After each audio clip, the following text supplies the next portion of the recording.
Capítulo 1. La deducción elevada a la categoría de ciencia. Sherlock Holmes cogió el frasco sobre la chimenea y sacó una jeringa Pravaz de Unk Hounsitow. Ajustó la delicada aguja con sus largos, blancos y nerviosos dedos y se remangó la manga izquierda de la camisa. Durante unos momentos, sus ojos pensativos se posaron en el fibroso antebrazo y en la muñeca, marcados por las cicatrices de innumerables pinchazos. Por último, clavó la afilada punta, apretó el minúsculo émbolo y se echó hacia atrás, hundiéndose en la butaca tapizada de terciopelo con un largo suspiro de consuelo. Desde hace algunos meses había presenciando esta escena 3 veces al día, pero la costumbre no había logrado que mi mente la aceptara. Por el contrario, cada día me irritaba más contemplarla, y todas las noches me remordía la conciencia al pensar que me faltaba valor para protestar. Una y otra vez me hacía el propósito de decir lo que pensaba del asunto, pero había algo en los modales fríos y despreocupados de mi compañero que lo convertía en el último hombre con el que uno querría tomarse algo parecido a una libertad.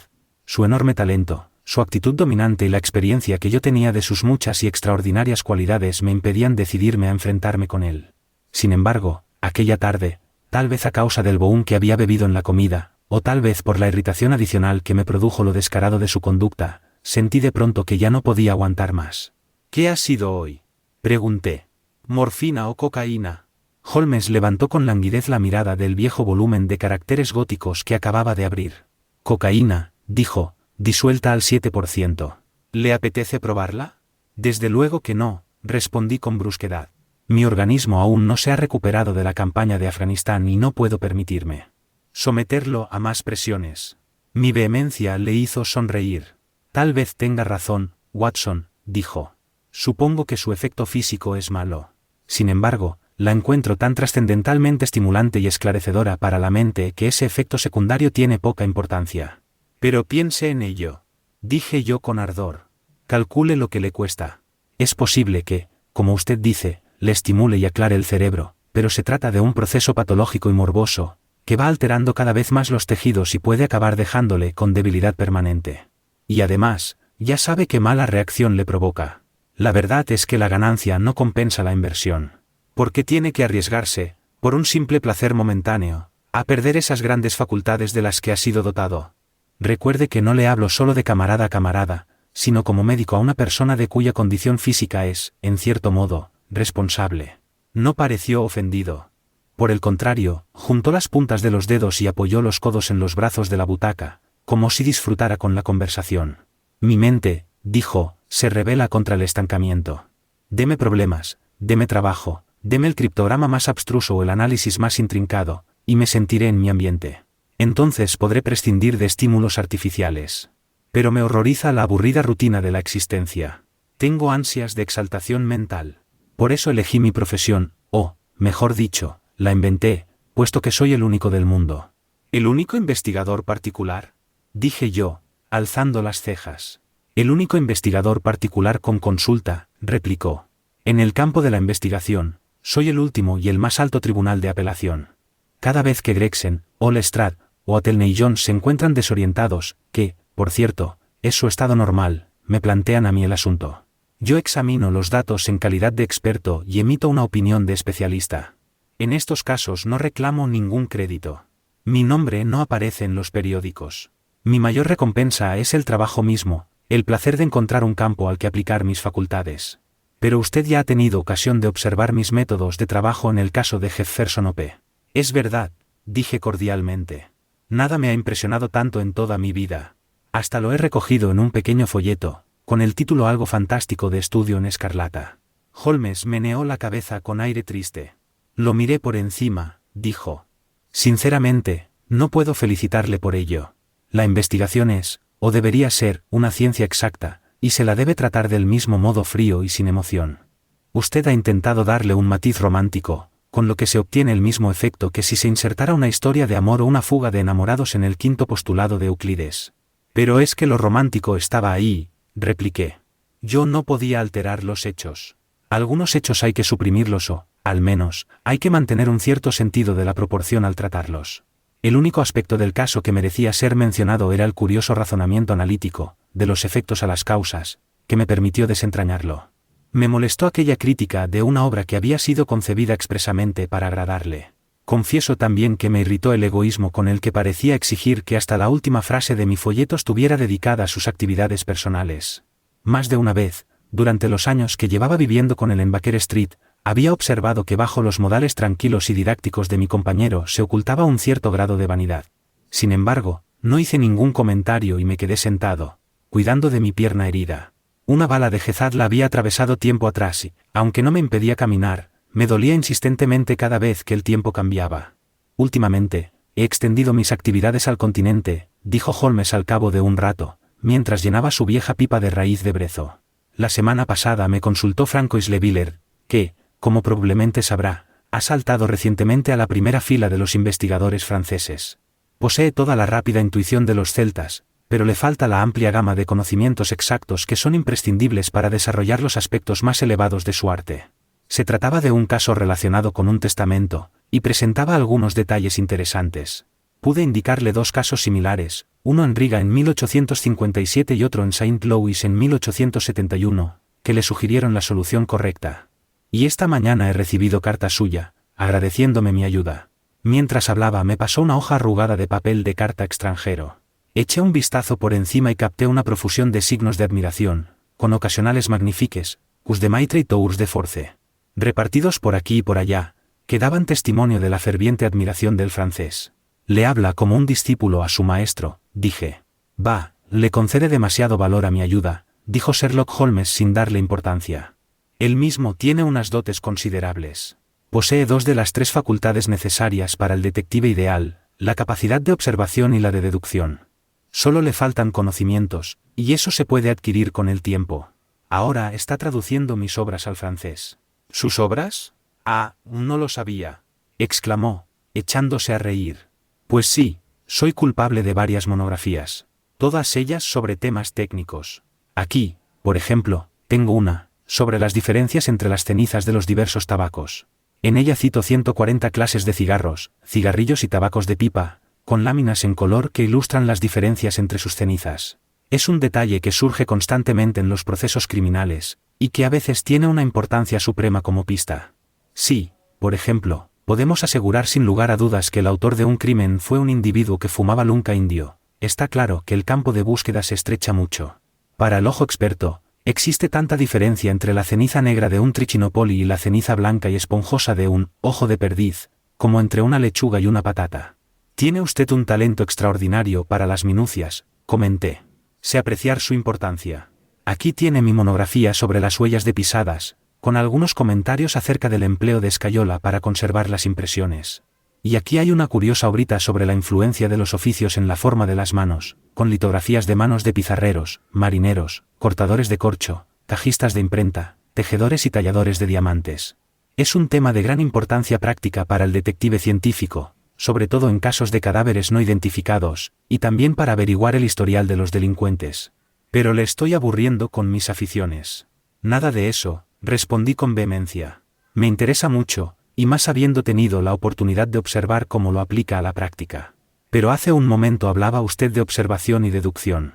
Supongo que, en cierto modo, la una lleva implícita la otra. Ni mucho menos, respondió, arrellanándose cómodamente en su butaca y emitiendo con su pipa espesas volutas azuladas. Por ejemplo, la observación me indica que esta mañana ha estado usted en la oficina de correos de Wigmore Street, y gracias a la deducción sé que allí puso un telegrama. Exacto. Dije yo. Ha acertado en las dos cosas. Pero confieso que no entiendo cómo ha llegado a saberlo. Fue un impulso súbito que tuve, y no se lo he comentado a nadie. Es la sencillez misma, dijo él, riéndose por lo bajo de mi sorpresa. Tan ridículamente sencillo que sobra toda explicación. Aún así, puede servirnos para definir los límites de la observación y la deducción. La observación me dice que lleva usted un pegotito rojizo pegado al borde de la suela. Justo delante de la oficina de correos de Wigmore Street han levantado el pavimento y han esparcido algo de tierra, de tal modo que resulta difícil no pisarla al entrar. La tierra tiene ese peculiar tono rojizo que, por lo que yo sé, no se encuentra en ninguna otra parte del barrio. Hasta aquí llega la observación. Lo demás es deducción. ¿Y cómo dedujo lo del telegrama? Pues, para empezar, sabía que no había escrito una carta, porque estuve sentado frente a usted toda la mañana. Además, su escritorio está abierto y veo que tiene usted un pliego de sellos y un grueso fajo de tarjetas postales. Así pues, ¿a qué iba a entrar en la oficina de correos si no era para enviar un telegrama? Una vez eliminadas todas las demás posibilidades, la única que queda tiene que ser la verdadera. En este caso es así, desde luego, repliqué yo, tras pensármelo un poco. Sin embargo, como usted mismo ha dicho, se trata de un asunto de lo más sencillo. ¿Me consideraría impertinente si sometiera sus teorías a una prueba más estricta? Al contrario, respondió él. Eso me evitará tener que tomar una segunda dosis de cocaína. Estaré encantado de considerar cualquier problema que usted me plantee. Le he oído decir que es muy difícil que un hombre use un objeto todos los días sin dejar en él la huella de su personalidad, de manera que un observador experto puede leerla. Pues bien, aquí tengo un reloj que ha llegado a mi poder hace poco tiempo. ¿Tendría la amabilidad de darme su opinión sobre el carácter y las costumbres de su antiguo propietario? Le entregué el reloj con un ligero sentimiento interno de regocijo, ya que, en mi opinión, la prueba era imposible de superar y con ella me proponía darle una lección ante el tono algo dogmático que adoptaba de vez en cuando. Holmes sopesó el reloj en la mano, observó atentamente la esfera, abrió la tapa posterior y examinó el engranaje, primero a simple vista y luego con ayuda de una potente lupa. No pude evitar sonreír al ver su expresión abatida cuando, por fin, cerró la tapa y me lo devolvió. Apenas hay ningún dato, dijo. Este reloj lo han limpiado hace poco, lo cual me priva de los indicios más sugerentes. Tiene razón, respondí. Lo limpiaron antes de enviármelo. En mi fuero interno, acusé a mi compañero de esgrimir una excusa de lo más floja e impotente para justificar su fracaso. ¿Qué datos había esperado encontrar aunque el reloj no hubiera estado limpio? Pero aunque no sea satisfactoria, mi investigación no ha sido del todo estéril, comentó, dirigiendo hacia el techo la mirada de sus ojos soñadores e inexpresivos. Salvo que usted me corrija, yo diría que el reloj perteneció a su hermano mayor, que a su vez lo heredó de su padre. Supongo que eso lo ha deducido de las iniciales HW grabadas al dorso. En efecto, la W sugiere su apellido. La fecha del reloj es de hace casi 50 años, y las iniciales son tan antiguas como el reloj. Por lo tanto, se fabricó en la generación anterior. Estas joyas suele heredarlas el hijo mayor, y es bastante probable que éste se llame igual que el padre. Si no recuerdo mal, su padre falleció hace muchos años. Por lo tanto, el reloj ha estado en manos de su hermano mayor. Hasta ahora, bien, dije yo. ¿Algo más? Era un hombre de costumbres desordenadas, muy sucio y descuidado. Tenía buenas perspectivas, pero desaprovechó las oportunidades, vivió algún tiempo en la pobreza, con breves intervalos ocasionales de prosperidad, y por último se dio a la bebida y murió. Eso es todo lo que puedo sacar. Me puse en pie de un salto y renqué impaciente por la habitación, enormemente indignado. Esto es indigno de usted, Holmes, dije. Jamás habría creído que caería usted tan bajo. Ha estado usted investigando la historia de mi desdichado hermano, y ahora finge haber deducido todo ese conocimiento por medios fantásticos. No esperará que me crea que ha visto todo eso en este viejo reloj. Es una grosería, para serle franco, parece más propio de un charlatán. Querido doctor, dijo en tono suave, le ruego que acepte mis disculpas. Al considerar el asunto como un problema abstracto, olvidé que para usted se trata de algo muy personal y doloroso. Sin embargo, le aseguro que, hasta que me enseñó el reloj, no sabía que hubiera tenido usted un hermano. Y entonces, ¿cómo diablos averiguó todo eso? Porque ha acertado de lleno en todos los detalles. Ha sido pura suerte. Me limité a decir lo que parecía más probable. No esperaba acertar en todo. ¿No han sido puras conjeturas? No, yo nunca hago conjeturas. Es un hábito nefasto. Destruye las facultades lógicas. Lo que a usted le parece tan extraño, lo es solo porque no ha seguido mi cadena de pensamientos ni se ha fijado en los pequeños datos de los que pueden extraerse importantes inferencias. Por ejemplo, empecé afirmando que su hermano era descuidado. Si se fija en la parte inferior de la tapa del reloj, verá que no solo tiene un par de abolladuras, sino que además está rayado y arañado por todas partes, a causa de la costumbre de meter en el mismo bolsillo otros objetos duros, como monedas o llaves. Como ve, no es ninguna proeza suponer que un hombre que trata tan a la ligera un reloj de 50 guineas debe ser descuidado. Tampoco es tan descabellado deducir que un hombre que hereda un artículo tan valioso tiene que estar bien provisto en otros aspectos. Asentí para dar a entender que seguía su razonamiento. Es costumbre de los prestamistas ingleses, cuando alguien empeña un reloj, grabar el número de la papeleta con un alfiler en el interior de la tapa. Es más cómodo que poner una etiqueta y no hay peligro de que el número se pierda o se traspapele. Y mi lupa ha descubierto nada menos que 4 de esos números en el interior de la tapa del reloj. Deducción: su hermano pasaba apuros económicos con frecuencia. Deducción secundaria, de vez en cuando atravesaba periodos de prosperidad, pues de lo contrario no habría podido desempeñar la prenda. Por último, le ruego que mire la chapa interior, donde está el agujero para dar cuerda.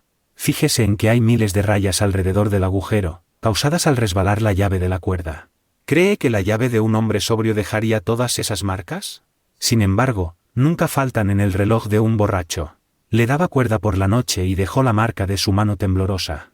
¿Qué misterio hay en todo esto? Está tan claro como la luz del día, respondí. Lamento haber sido injusto con usted. Debí haber tenido más fe en sus maravillosas facultades. ¿Puedo preguntarle si en estos momentos tiene entre manos alguna investigación profesional?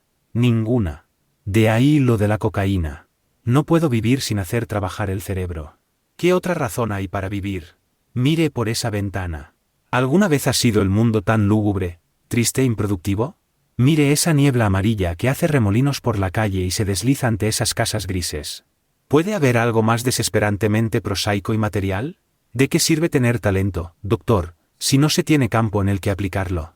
Los delitos son vulgares, la existencia es vulgar, y en este mundo no hay sitio para lo que se salga de la vulgaridad. Abrí la boca para responder a su diatriba, pero en aquel momento, tras dar unos golpecitos en la puerta, entró nuestra casera, que traía una tarjeta en una bandeja de latón. Una señorita pregunta por usted, señor, dijo, dirigiéndose a mi compañero. Miss Mary Morstan, leyó este. No me suena de nada el nombre. Diga a la señorita que suba, señora Hudson. No se vaya, doctor. Prefiero que se quede. Capítulo 2. Exposición del asunto. Lentamente, pausadamente entró la señorita Morstan en la habitación. Era una joven rubia, menuda, delicada, con guantes en las manos y vestida con el gusto más exquisito. No obstante, la discreción y sencillez de sus ropas parecían indicar unos recursos económicos limitados. El vestido era de color pardo grisáceo tirando a oscuro, sin cintas ni adornos, y llevaba un pequeño turbante del mismo tono apagado, alegrado tan solo por un vestigio de pluma blanca en un costado. Su rostro no tenía facciones regulares ni una complexión hermosa, pero su expresión era dulce y amistosa, y sus grandes ojos azules resultaban particularmente espirituales y atractivos. A pesar de que mi experiencia con las mujeres abarcaba muchas naciones y 3 continentes distintos, yo jamás había visto un rostro que ofreciera tan claros indicios de un carácter refinado y sensible. No pude evitar fijarme en que, al sentarse en el asiento que Sherlock Holmes le acercó, sus labios temblaban, sus manos se estremecían y todo en ella indicaba una fuerte agitación interna.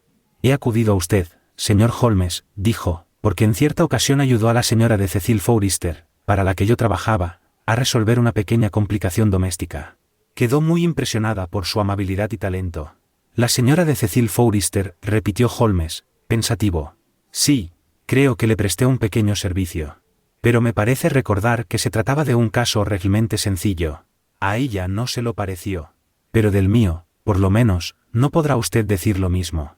Me cuesta imaginar algo más extraño y absolutamente inexplicable que la situación en que me encuentro. Holmes se frotó las manos y sus ojos se iluminaron. Se inclinó hacia adelante en su butaca, con una expresión de absoluta concentración en sus facciones marcadas y aguileñas. Exponga su caso. Me pareció que mi presencia resultaba embarazosa. Estoy seguro de que sabrán disculparme, dije, levantándome de mi asiento. Ante mi sorpresa, la joven levantó una mano enguantada para detenerme. Si su amigo tiene la bondad de quedarse, dijo, me prestará un servicio inestimable. Me dejé caer de nuevo en mi asiento. En pocas palabras, continuó, los hechos son los siguientes. Mi padre era oficial en un regimiento de la India, y me envió a Inglaterra cuando yo era niña. Mi madre había fallecido y yo no tenía ningún pariente aquí, pero me ingresaron en un cómodo internado de Edimburgo, donde permanecí hasta que cumplí 17 años. En 1878, mi padre, que era el capitán más antiguo de su regimiento, consiguió un permiso de 12 meses y volvió a Inglaterra. Me puso un telegrama desde Londres, diciendo que había llegado sin contratiempos y pidiéndome que fuera a verlo cuanto antes, dando como dirección el Hotel Langham. Su mensaje, tal como yo lo recuerdo, rebosaba amor y cariño. En cuanto llegué a Londres me dirigí al Langham, y allí me dijeron que el capitán Morstan se alojaba allí, pero que había salido la noche anterior y no había regresado. Esperé todo el día sin tener noticias suyas. Aquella noche, por consejo del director del hotel, me puse en contacto con la policía, y al día siguiente pusimos anuncios en todos los periódicos. Nuestras investigaciones no dieron ningún resultado. Y desde entonces hasta hoy no hemos vuelto a saber nada de mi pobre padre. Llegó a su país con el corazón lleno de esperanza, buscando paz y reposo, y en lugar de eso, se llevó la mano a la garganta y un sollozo ahogado interrumpió sus palabras. ¿Fecha?, preguntó Holmes, abriendo su cuaderno de notas. Desapareció el 3 de diciembre de 1878, hace casi 10 años. ¿Y su equipaje? Se quedó en el hotel. No encontramos nada que nos diera una pista. Algo de ropa, unos cuantos libros y gran cantidad de curiosidades de las Islas Andaman. Estuvo allí como oficial de la guardia del presidio. ¿Tenía amigos en Londres? Solo sabemos de uno, el mayor Sholto, de su mismo regimiento, el 34º de Infantería de Bombay. El mayor se había retirado algún tiempo antes, y vivía en Upper Norwood. Como es natural, nos pusimos en contacto con él, pero ni siquiera sabía que su camarada hubiera regresado a Inglaterra. Curioso caso, comentó Holmes. Aún no le he contado la parte más extraña. Hace unos 6 años, para ser más exactos, el 4 de mayo de 1882, apareció un anuncio en el Times, interesándose por la dirección de la señorita Mary Morstan y asegurando que le convenía mucho presentarse. No se incluía ningún nombre ni dirección. Por aquel entonces, yo acababa de entrar al servicio de la señora de Cecil Forrester como institutriz. Siguiendo su consejo, publiqué mi dirección en la columna de anuncios personales. Aquel mismo día, me llegó por correo una cajita de cartón, que resultó contener una perla muy grande y brillante. Nada más, ni una palabra escrita. Y desde entonces, cada año, por la misma fecha, siempre me llega una caja similar, conteniendo una perla similar, sin el menor dato de quien las envía. Un experto ha dictaminado que son de una variedad rara y tienen un gran valor. Vean por sí mismos que son bellísimas. Diciendo esto, abrió una caja plana y me mostró 6 de las perlas más hermosas que he visto en mi vida. Su historia es la mar de interesante, dijo Sherlock Holmes. ¿Le ha ocurrido algo más? Pues sí, y precisamente hoy. Por eso he acudido a usted. Esta mañana he recibido esta carta, tal vez prefiera leerla usted mismo. Gracias, dijo Holmes. El sobre también, por favor. Matasellos de Londres, sudoeste. Fecha, 7 de julio. Huella de un pulgar de hombre en la esquina, probablemente, del cartero. Papel de la mejor calidad. Sobre de los de 6 peniques el paquete. Curiosos gustos los de este hombre en cuestión de papelería. No hay dirección. Acuda esta noche, a las 7, a la puerta del Teatro Lyceum, tercera columna de la izquierda. Si no se fía, traiga un par de amigos. Ha sido usted perjudicada y se le hará justicia. No avise a la policía. Si lo hace, todo será en vano. Su amigo desconocido. Vaya, vaya. Pues sí que tenemos un pequeño misterio. ¿Qué se propone hacer, señorita Morstan? Eso es precisamente lo que he venido a consultarle. En tal caso, desde luego que iremos. Usted y yo, sí, claro, el doctor Watson es el hombre indicado. La carta dice que 2 amigos. El doctor y yo hemos trabajado juntos otras veces. ¿Pero, querrá venir?, preguntó la joven, con un tono de súplica en la voz y la expresión. Será un orgullo y un placer poder serle útil, dije yo, de todo corazón. Son los 2 muy amables, respondió ella. He vivido muy aislada y no tengo amigos a los que recurrir. Bastará con que esté aquí a las 6, supongo. Pero no más tarde, dijo Holmes. Sin embargo, hay otra cuestión. ¿Es esta la misma letra con la que se escribió la dirección en las cajas de las perlas? Las traigo aquí, respondió ella, sacando media docena de trozos de papel. De verdad, es usted una cliente modelo. Tiene buena intuición. Vamos a ver. Extendió los papeles sobre la mesa y los inspeccionó uno tras otro con rápidos vistazos. La letra está falseada, excepto en la carta, dijo por fin, pero no caben dudas acerca del autor. Fíjese en cómo se destaca involuntariamente la I, griega, y en el giro que remata las S. Son indudablemente de la misma persona. No me gustaría darle falsas esperanzas, señorita Morstan, pero ¿existe alguna semejanza entre esta letra y la de su padre? No podrían ser más diferentes. Esperaba que dijera eso. Muy bien, nos veremos aquí a las 6. Por favor, déjeme los papeles. Puede que tenga que echarles otro vistazo. Son solo las 3:30. Au revoir, pues. Au revoir, replicó nuestra visitante, y tras dirigirnos a cada uno una mirada animada y amable, se guardó la caja de las perlas y se retiró presurosa. Me asomé a la ventana y la vi caminando calle abajo a buen paso, hasta que el turbante gris y la pluma blanca quedaron reducidos a una manchita entre la sombría multitud. ¡Qué mujer tan atractiva!, exclamé, volviéndome hacia mi compañero. Este había vuelto a encender su pipa y estaba recostado con los párpados entornados. «Ah, ¿sí?», dijo con languidez. «No me he fijado». «Desde luego, es usted un autómata, una máquina de calcular», exclamé. «A veces, tiene usted cosas decididamente inhumanas». Holmes sonrió amablemente. «Es de la máxima importancia», dijo, «no permitir que las cualidades personales influyan en nuestra capacidad de juicio. Para mí, un cliente es una mera unidad, un factor del problema. Las cuestiones emocionales son enemigas del razonamiento claro. Le aseguro que la mujer más fascinante que jamás he conocido fue ahorcada por haber envenenado a 3 niños para cobrar un seguro, y que el hombre más repelente que conozco es un filántropo que lleva gastado casi $250,000 en ayudar a los pobres de Londres. Sin embargo, en este caso, jamás hago excepciones. Una excepción rebate la regla. ¿Ha estudiado alguna vez el carácter a partir de la escritura? ¿Qué le parece la letra de este individuo? Es clara y uniforme, respondí. Un hombre ordenado y con cierta fuerza de carácter. Holmes negó con la cabeza. Fíjese en las letras largas, dijo. Apenas sobresalen del rebaño de las corrientes. Esta, D, podría ser una A, y esta, L, una E. Los hombres con carácter siempre hacen destacar las letras largas, por muy ilegible que sea su escritura. Aquí hay vacilación en la G, y poca confianza en las mayúsculas. Voy a salir. Tengo que hacer algunas consultas. Permítame que le recomiende este libro, uno de los más interesantes que se han escrito jamás, El martirio del hombre, de Winwood Reade. Volveré en 1 hora. Me senté junto a la ventana con el libro en las manos, pero mis pensamientos volaban muy lejos de las atrevidas especulaciones del autor. Mi mente corría hacia nuestra reciente visitante, sus sonrisas, los tonos ricos y profundos de su voz, el extraño misterio que se cernía sobre su vida.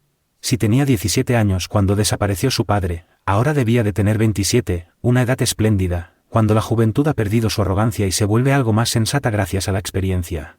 Y así seguí, sentado y cavilando, hasta que surgieron en mi mente pensamientos tan peligrosos que corrí hacia mi escritorio y me sumergí con furia en el más reciente tratado de patología. ¿Quién era yo, un médico militar retirado, con una pierna débil y una cuenta bancaria más débil aún, para atreverme a pensar en cosas así? Ella era una unidad, un factor, y nada más. Si mi futuro se presentaba negro e incierto, más valía afrontarlo como un hombre que intentar alegrarlo con simples fantasías de la imaginación. Capítulo 3. En busca de una solución. Eran más de las 5:30 cuando regresó Holmes. Venía contento, animado y de excelente humor, un estado de ánimo que en él se alternaba con accesos de la más negra depresión. «No hay gran misterio en este asunto», dijo, tomando la taza de té que yo le había servido. «Parece que los hechos solo admiten una única explicación». «¿Cómo? ¿Ya lo ha resuelto?» «Bueno, eso es mucho decir. He descubierto un hecho muy sugerente, eso es todo. Eso sí, es muy sugerente. Todavía falta añadir los detalles. Consultando los archivos del Times, he descubierto que el mayor Sholto, de Upper Norwood, que sirvió en el 34º de Infantería de Bombay, falleció el 28 de abril de 1882. Seguro que soy muy obtuso, Holmes, pero no acabo de ver qué sugiere eso». «¿No? Me sorprende usted. Pues mírelo de esta manera. El capitán Morstan desaparece. La única persona de Londres a la que podría haber visitado es el mayor Sholto. El mayor Sholto niega saber que Morstan hubiera estado en Londres. 4 años después, Sholto muere. Menos de una semana después de su muerte, la hija del capitán Morstan recibe un valioso regalo, que se repite un año tras otro, y ahora todo culmina en una carta que la describe como perjudicada. ¿A qué perjuicio puede referirse si no es a la pérdida de su padre? ¿Y por qué iban a comenzar los regalos inmediatamente después de la muerte de Sholto, a menos que el heredero de ese Sholto supiera algo sobre el misterio y deseara ofrecer una compensación? ¿Tiene usted alguna teoría alternativa que se ajuste a los hechos? Pues qué compensación tan extraña. ¿Y qué manera tan extraña de hacerlo? ¿Por qué tendría que escribirle esa carta ahora, y no hace 6 años? Y además, la carta habla de hacer justicia. ¿Qué justicia se le puede hacer? No irá a suponer que su padre sigue vivo. Y, que nosotros sepamos, no hay ninguna otra injusticia en este caso. Hay ciertas dificultades, claro que hay ciertas dificultades, dijo Sherlock Holmes, pensativo. Pero la expedición de esta noche las resolverá todas. Ah, ahí viene un coche, y en él la señorita Morstan. ¿Está usted listo? Pues vayamos bajando, porque ya pasa un poco de la hora. Recogí mi sombrero y mi bastón más pesado, pero me fijé en que Holmes sacaba su revólver del cajón y se lo metía en el bolsillo. Estaba claro que pensaba que nuestro trabajo de aquella noche era cosa seria. La señorita Morstan venía envuelta en una capa oscura, y su expresivo rostro estaba sereno, pero pálido. No habría sido mujer si no hubiera sentido cierta aprensión ante la extraña empresa en la que nos estábamos embarcando, pero su dominio de sí misma era perfecto y respondió con soltura a las pocas preguntas nuevas que Sherlock Holmes le planteó. El mayor Sholto era muy amigo de papá, dijo. Sus cartas estaban llenas de comentarios sobre el mayor. Él y papá estaban al mando de las tropas de las Islas Andaman, de manera que vivieron muchas experiencias juntos. Por cierto, en el escritorio de papá encontramos un extraño papel que nadie consiguió entender. No creo que tenga la menor importancia, pero pensé que tal vez le gustaría verlo y lo he traído. Aquí lo tiene. Holmes desdobló con cuidado el papel y lo alisó sobre su rodilla. A continuación, lo examinó muy meticulosamente con su lupa. Es papel de fabricación india, comentó. Estuvo alguna vez clavado a un tablero. El esquema dibujado en él parece el plano de parte de un gran edificio, con muchas salas, pasillos y pasadizos. En un punto hay una crucecita trazada con tinta roja, y encima de ella pone 3,37 desde la izquierda, escrito a lápiz y casi borrado. En la esquina inferior izquierda hay un curioso jeroglífico, como 4 cruces en línea, con los brazos tocándose. Al lado han escrito, con letra bastante mala y torpe, el signo de los 4, Jonathan Small, Mehammed Sin, Abdullah Khan, Das Takber. No, confieso que no veo ninguna relación con el asunto. Pero está claro que se trata de un documento importante.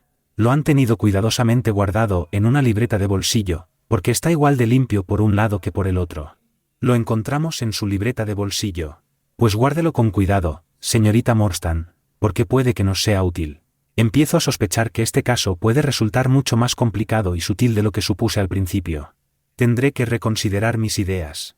Se recostó en el asiento del coche y comprendí, por su ceño fruncido y su mirada ausente, que estaba pensando intensamente. La señorita Morstan y yo charlamos en voz baja acerca de nuestra expedición y su posible resultado, pero nuestro compañero mantuvo su impenetrable reserva hasta el final del trayecto. Estábamos en septiembre y aún no eran las 7 de la tarde, pero había hecho un día muy desapacible, y una niebla densa y húmeda se extendía a poca altura sobre la gran ciudad. Por encima de las calles embarradas flotaban tristes nubarrones del mismo color que el barro. A lo largo del Strand, las farolas eran meros borrones de luz difusa, que proyectaban un débil reflejo circular sobre el resbaladizo pavimento. Las luces amarillas de los escaparates se difuminaban en el aire cargado de vapores, esparciendo un turbio y palpitante resplandor por la concurrida avenida. Me daba la impresión de que había algo misterioso y fantasmal en la interminable procesión de rostros que atravesaban fugazmente las estrechas franjas de luz, rostros tristes y alegres, angustiados y felices. Como la totalidad del género humano, pasaban velozmente de las tinieblas a la luz, solo para volver a sumirse en las tinieblas. No soy fácil de impresionar, pero aquella tarde lúgubre y sombría, combinada con el extraño asunto en el que nos habíamos embarcado, había conseguido deprimirme y ponerme nervioso. Por la manera de actuar de la señorita Morstan, me di cuenta de que ella sentía algo parecido. Solo Holmes estaba por encima de tan funestas influencias. Sostenía su cuaderno de notas abierto sobre las rodillas, y de vez en cuando trazaba números y anotaciones, a la luz de su linterna de bolsillo. En el Lyceum, la muchedumbre se apretujaba ya ante las entradas laterales. Delante de la puerta principal discurría con estrépito una continua sucesión de coches de 2 y 4 ruedas, que descargaban sus cargamentos de caballeros con pechera almidonada y damas cubiertas de chales y diamantes. Apenas habíamos llegado a la tercera columna, lugar de nuestra cita, cuando nos abordó un hombre menudo, moreno y ágil, vestido de cochero. ¿Son ustedes las personas que vienen con la señorita Morstan?, preguntó. Yo soy la señorita Morstan, y estos 2 caballeros son amigos míos, dijo ella. El hombre nos miró de refilón, con ojos increíblemente penetrantes e inquisitivos. Tendrá que perdonarme, señorita, dijo con cierto tono obstinado, pero tengo que pedirle que me dé su palabra de que ninguno de sus acompañantes es agente de policía. Le doy mi palabra, respondió ella. El hombre emitió un agudo silbido, y en respuesta al mismo, un golfillo acercó un coche de 4 ruedas y abrió la puerta. Nuestro interlocutor subió al pescante, mientras nosotros nos acomodábamos dentro. Apenas nos habíamos sentado, cuando el cochero fustigó al caballo y partimos a toda velocidad por las calles cubiertas de espesa niebla. Era una situación curiosa. Nos dirigíamos a un lugar desconocido, con una misión desconocida. O bien la invitación era una completa burla, hipótesis que resultaba inconcebible, o bien teníamos buenas razones para pensar que de aquel trayecto podían depender cuestiones muy importantes. La actitud de la señorita Morstan era tan decidida y serena como siempre. Me propuse animarla y entretenerla con anécdotas de mis aventuras en Afganistán, pero, a decir verdad, yo mismo estaba tan excitado por la situación y sentía tanta curiosidad por conocer nuestro destino, que mis relatos se embarullaron un poco. En el día de hoy, ella todavía sigue insistiendo en que le conté una emocionante historia en la que una escopeta se asomó a mi tienda en mitad de la noche, y yo le disparé con un cachorro de tigre de 2 cañones. Al principio, tenía cierta idea de la dirección en la que íbamos, pero con la velocidad que llevábamos, la niebla y mi limitado conocimiento de Londres, no tardé en desorientarme y ya no supe nada más, excepto que parecía que íbamos muy lejos. En cambio, Sherlock Holmes no se despistó ni una vez, e iba musitando los nombres a medida que el coche atravesaba plazas y se internaba por tortuosas callejuelas. Rochester Road, decía. Y ahora, Vincent Square.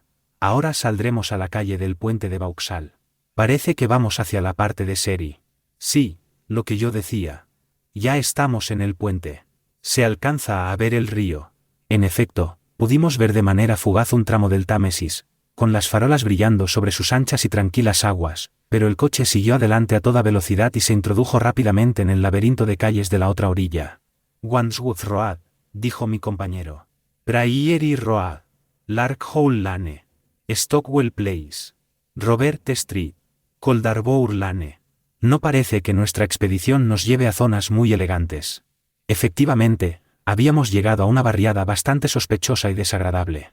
Largas y monótonas hileras de casas de ladrillo, alegradas tan solo por el turbio resplandor y los vulgares adornos de los bares de las esquinas.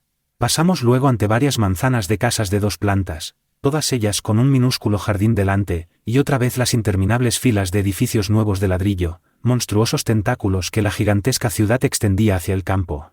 Por fin, el coche se detuvo ante la tercera casa de una manzana recién construida.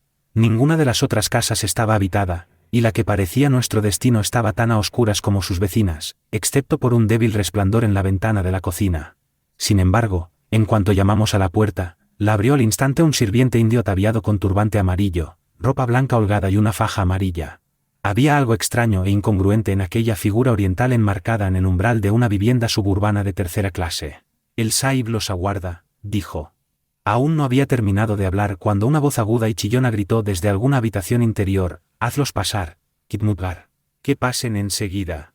Capítulo 4. El relato del hombre calvo. Seguimos al indio por un pasillo sórdido y vulgar, mal iluminado y peor amueblado, hasta llegar a una puerta situada a la derecha, que abrió de par en par. Quedamos bañados por un resplandor de luz amarilla, y en el centro del resplandor se alzaba un hombre pequeño con la cabeza muy alta, una orla de pelo rojizo alrededor y un cráneo calvo y reluciente, que sobresalía del cabello como la cumbre de una montaña sobresale entre los abetos. Estaba de pie, retorciéndose las manos y con los rasgos de la cara en constante agitación, tan pronto sonreía como ponía mal gesto, pero sus facciones no quedaban en reposo ni un solo instante.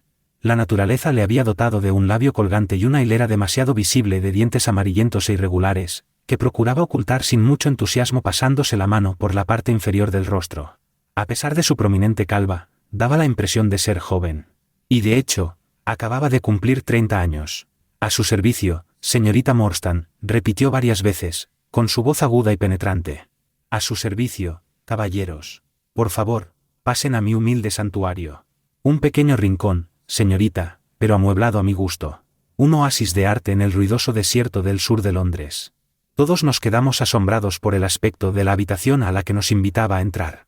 Parecía tan fuera de lugar en aquella fúnebre casa como un diamante de la mejor calidad en una montura de latón.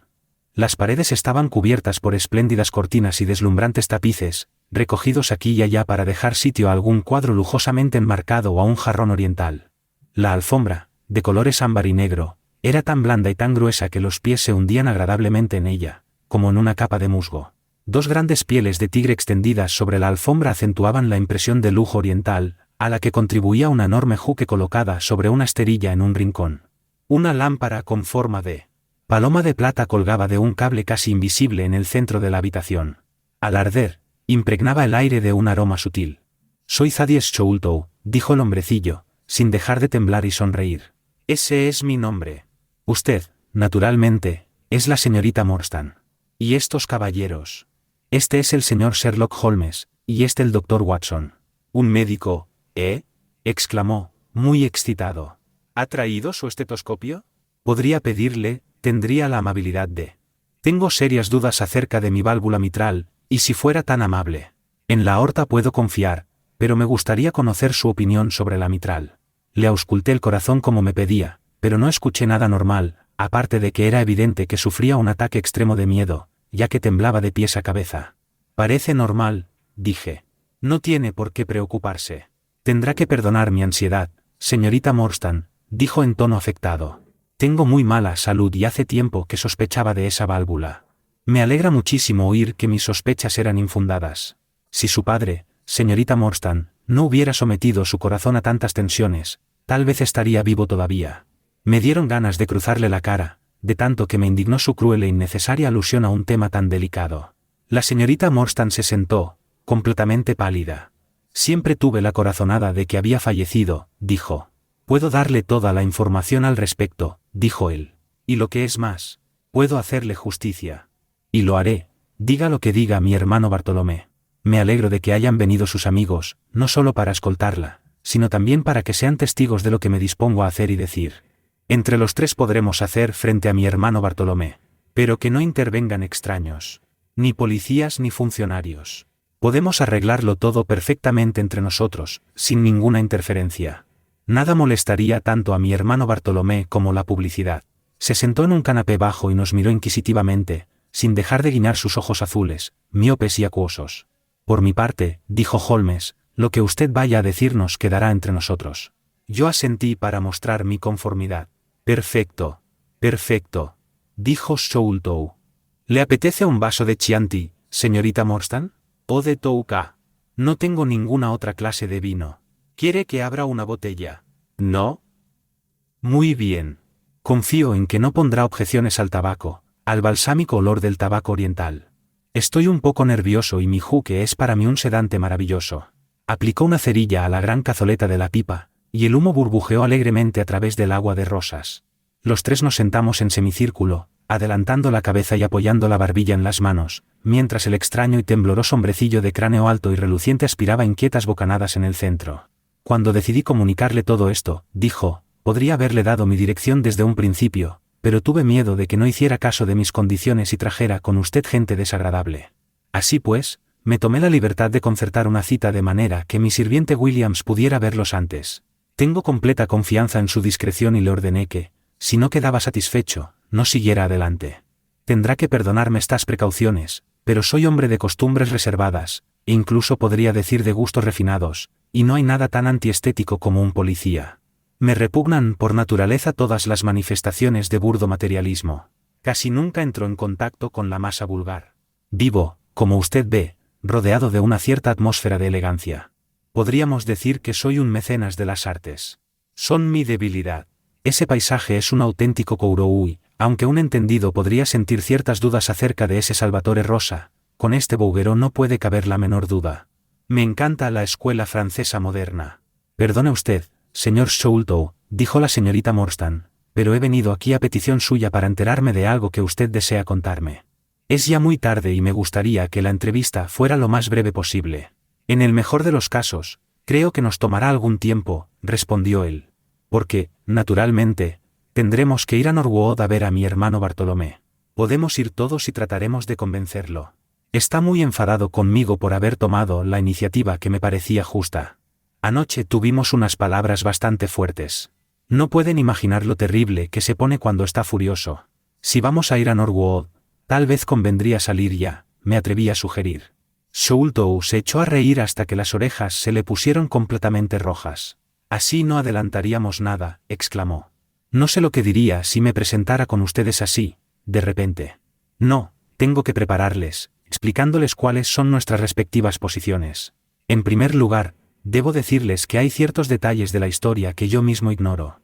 Solo puedo explicarles los hechos hasta donde yo los conozco.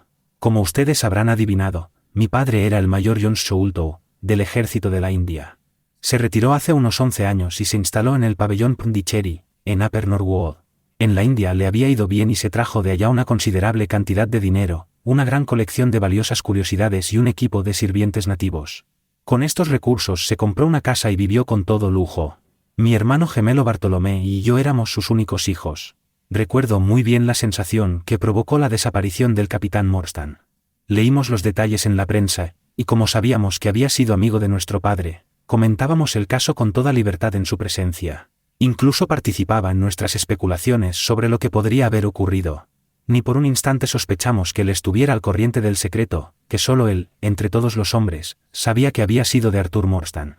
Sin embargo, sí que sabíamos que sobre nuestro padre se cernía algún misterio, algún peligro concreto, porque le daba miedo salir solo y tenía empleados a 2 luchadores como porteros del pabellón Pondicherry.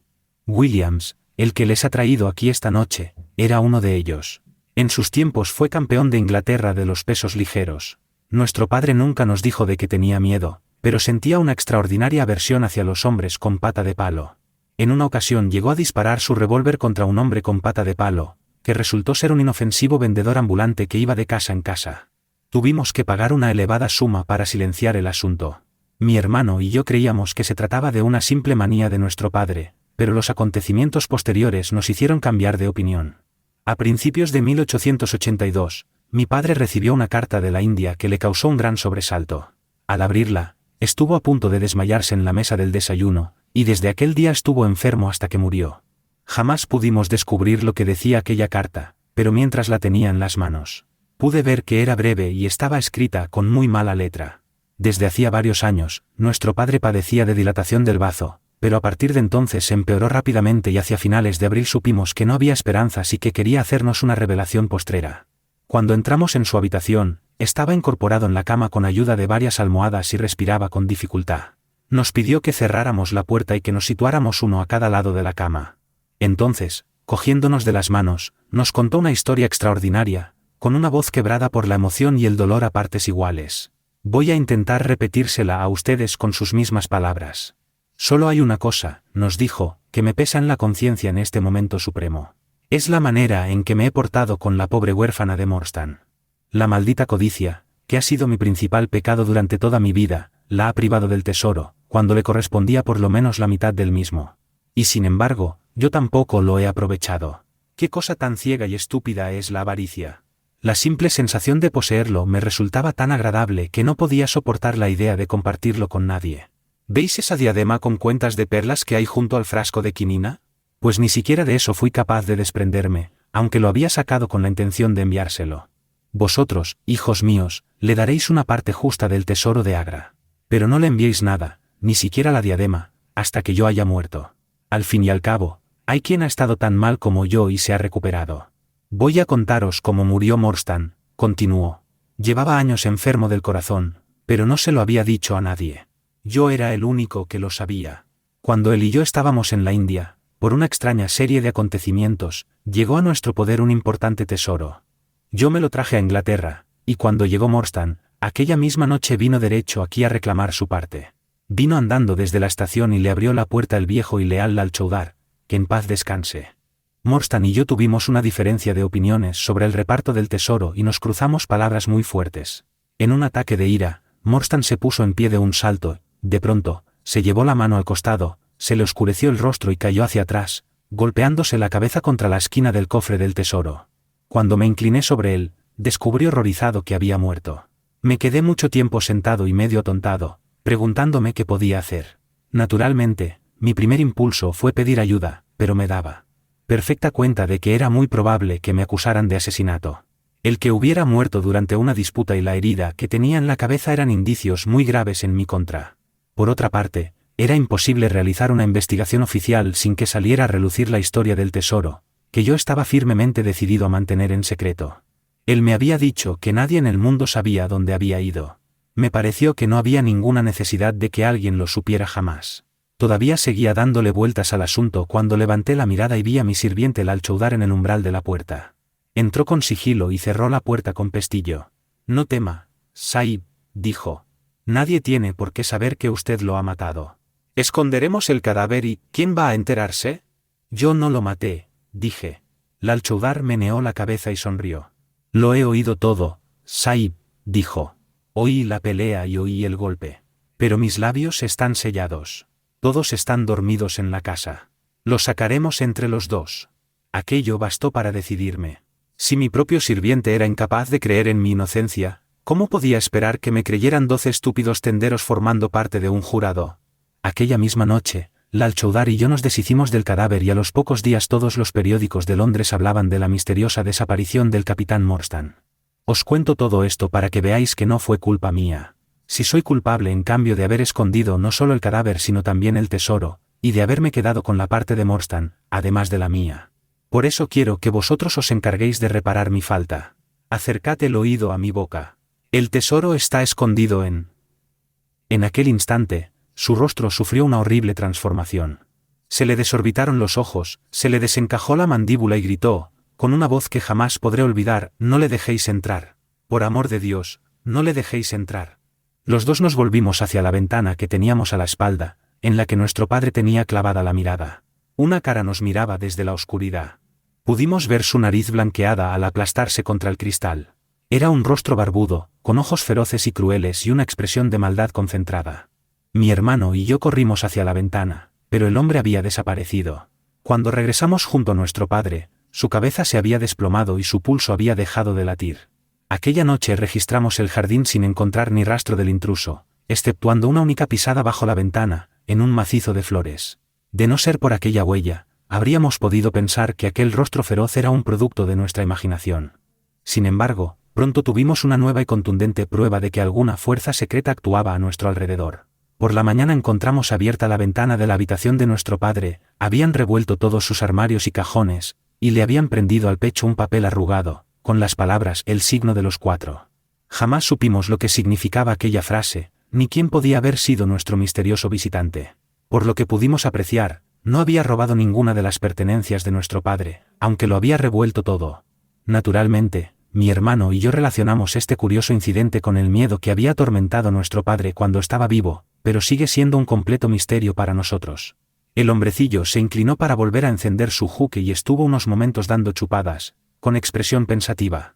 Todos habíamos quedado absortos escuchando aquel extraordinario relato. Durante la breve descripción de la muerte de su padre, la señorita Morstan se había puesto pálida como un cadáver, y por un momento temí que fuera a desmayarse. Sin embargo, se recuperó bebiendo un vaso de agua que yo le serví de una garrafa veneciana que había en una mesita. Sherlock Holmes estaba echado hacia atrás en su asiento, con expresión abstraída y los párpados medio cerrados sobre sus ojos relucientes. Al mirarlo no pude evitar acordarme de que aquel mismo día se había estado quejando de las vulgaridades de la vida. Por lo menos, aquí tenía un problema capaz de poner a prueba toda su sagacidad. El señor Thaddeus Chowdhury nos miró a todos, visiblemente orgulloso del efecto que había producido su relato, y continuó, entre chupada y chupada su voluminosa pipa. «Como podrán suponer», dijo, «mi hermano y yo estábamos excitadísimos por aquel tesoro del que nos había hablado nuestro padre. Durante semanas y meses, cavamos y registramos en todos los rincones del jardín y de la casa sin localizar el escondrijo. Era como para volverse loco, pensar que lo tenía en la punta de la lengua en el mismo instante de morir. La diadema que nos había enseñado daba idea del esplendor de las riquezas ocultas. Mi hermano Bartolomé y yo tuvimos algunas discusiones acerca de aquella diadema. Era evidente que las perlas tenían muchísimo valor, y él se resistía a desprenderse de ellas, porque, aquí entre nosotros, también mi hermano tiene cierta tendencia al pecado de mi padre. Además, creía que entregar la diadema podría dar lugar a habladurías que, al final, nos meterían en apuros. Lo más que pude hacer fue convencerle de que me permitiera averiguar la dirección de la señorita Morstan y enviarle las perlas una a una, a intervalos fijos, para que, al menos, nunca más pasara necesidades. Fue una idea muy generosa, dijo nuestra acompañante, emocionada. Ha sido usted muy amable. El hombrecillo agitó la mano en señal de negativa. Nosotros éramos como sus albaceas, dijo. Así es como lo veía yo, aunque mi hermano Bartolomé no acababa de estar de acuerdo. Nosotros teníamos ya mucho dinero, yo no deseaba más. Además, habría sido de muy mal gusto tratar a una joven de manera tan mezquina. Le mauvais gros mène au crime, como dicen los franceses, que tienen una manera muy fina de decir estas cosas. Nuestras diferencias de opinión sobre el tema llegaron a tal extremo que juzgué conveniente buscarme una casa propia, así que me marché del pabellón Pondicherry, llevándome conmigo al viejo Kit Mudgar y a Williams. Pero ayer mismo me enteré de que había ocurrido un acontecimiento de la máxima importancia. Se ha descubierto el tesoro. Al instante, me puse en contacto con la señorita Morstan, y ahora solo nos queda ir a Norwood y reclamar nuestra parte. Anoche le expuse mis opiniones a mi hermano Bartolomé, así que seremos visitantes esperados, aunque no bienvenidos. El señor Thaddeus Chowdhury dejó de hablar y siguió temblequeando, sentado en su lujoso canapé. Todos quedamos callados, pensando en el nuevo giro que había adoptado aquel misterioso asunto. Holmes fue el primero en ponerse en pie. Caballero, ha obrado usted bien de principio a fin, dijo. Es posible que podamos corresponderle en cierta medida, arrojando algo de luz sobre lo que todavía está oscuro para usted. Pero, como dijo hace poco la señorita Morstan, se hace tarde y lo mejor será que resolvamos el asunto sin más dilación. Nuestro nuevo conocido enrolló muy parsimoniosamente el tubo de su juque y sacó de detrás de una cortina un abrigo muy largo, abrochado con alamares y con cuello y puños de astracán.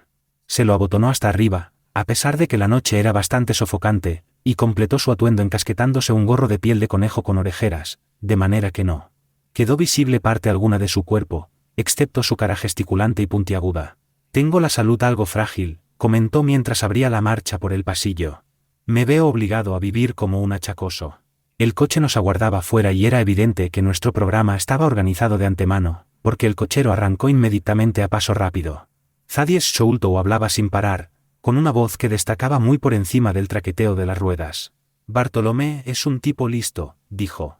¿Cómo creen que averiguó dónde estaba el tesoro? Había llegado a la conclusión de que tenía que estar en alguna parte de la casa, así que calculó todo el espacio cúbico de la casa y tomó medidas por todas partes, de manera que no quedara por comprobar ni una pulgada.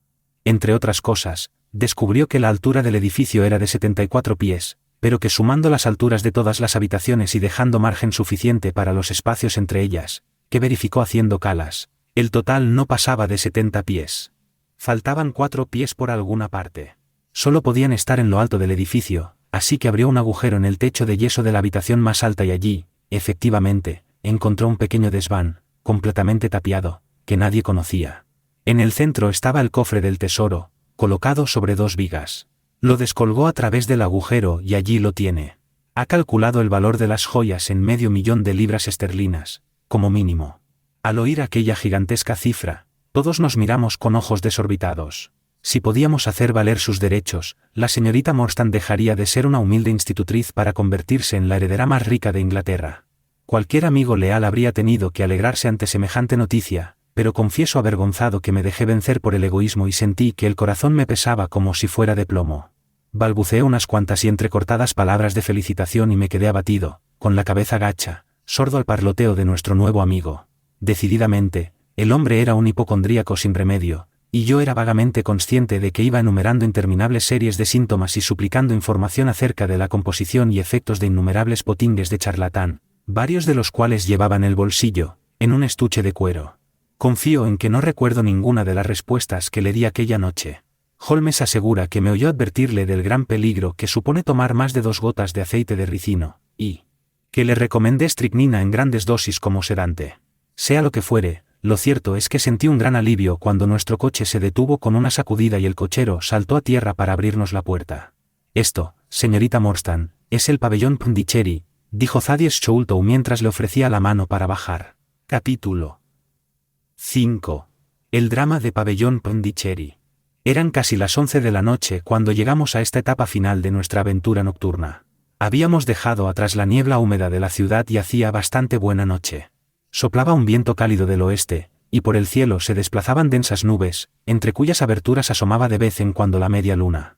Había bastante claridad como para ver a cierta distancia, pero Thaddeus Sholto descolgó uno de los faroles laterales del carruaje para iluminar mejor nuestro camino. El pabellón Pondicherry se alzaba en terreno propio, rodeado por una tapia de piedra muy alta y rematada con cristales rotos. La única vía de entrada era una puerta estrecha con refuerzos de hierro. Nuestro guía llamó a esta puerta con un típico toc, toc como el de los carteros. ¿Quién es?, gritó desde dentro una voz ronca. Soy yo, M.C. Murdo. Ya deberías conocer mi llamada. Oímos una especie de gruñido y el tintineo y rechinar de llaves. La puerta se abrió con dificultad hacia dentro y un hombre bajo y ancho de pecho apareció en el hueco. La luz amarillenta del farol caía sobre su rostro de facciones prominentes, haciéndole guiñar los ojos desconfiados. ¿Es usted, señor Thaddeus? ¿Pero quiénes son esos otros? El señor no me ha dicho nada de ellos. ¿Cómo que no, M.C. Murdo? Me sorprendes. Anoche le dije a mi hermano que traería a unos amigos. No ha salido de su habitación en todo el día, señor Thaddeus, y no me ha dado instrucciones. Usted sabe muy bien que debo atenerme a las normas. Puedo dejarle entrar a usted, pero sus amigos tienen que quedarse donde están. Aquel era un obstáculo inesperado. Thaddeus Choultou miró a su alrededor con aire perplejo e indefenso. Esto no puede ser, MC Murdo, dijo.